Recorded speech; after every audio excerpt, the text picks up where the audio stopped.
Ồ, chấp luôn ha. Một.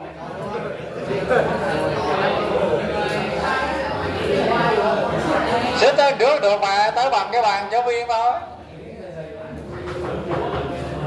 Hai.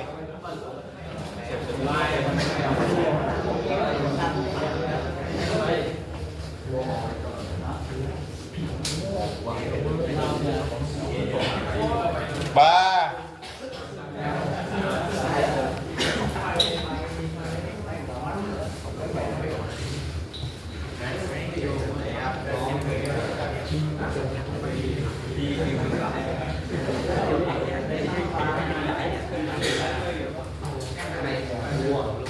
Bốn.